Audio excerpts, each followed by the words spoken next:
ABDULLAHI MAIGANDU watches closely as farm hands prepare new paddy fields for a new crop. A few meters away, other workers tend to new shoots. MAIGANDU is one of Nigeria's major rice producers, with hundreds of hectares of land dedicated to growing rice. He says serious farmers like him are benefiting from a government loan scheme to boost domestic production, but says the scheme faces risks. The real farmers are paying, which means there is success. Now, I have no apology to mention. There are certain category of people, you give them, they don't do the farming, and then they will be a challenge to you.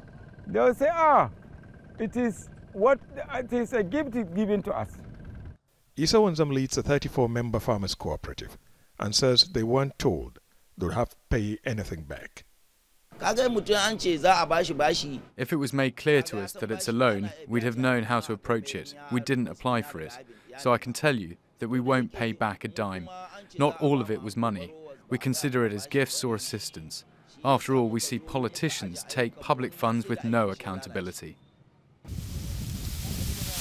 The so-called Anchor Borrower scheme encourages farmers with small holdings to produce a variety of commodities and to connect producers with processors. But 5 years after the program was introduced, Nigeria still imports foods the scheme was meant to produce in excess. Since 2015, an estimated $600 million has been provided to more than 1 million farmers to boost rice production. Critics of the process say it's corrupt and lacks transparency. They accuse government officials and politicians of hijacking a scheme that could now collapse because of a failure to pay back the loans.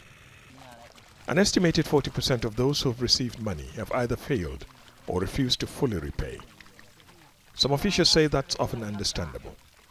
Though very slow, but one can understand that for one reason or the other, some payments sometimes can be slow. Especially the last time we had flood. So you can imagine our farmers lost a whole lot. Africa's most populous nation has 34 million hectares of arable land, but only 33% is under production. This country of more than 200 million people imports much of what it eats. Agricultural experts say that's because farming technology is out of date, and if the government doesn't encourage mechanization, nothing will change. Ahmed, Idris, Jazeera, Argungu.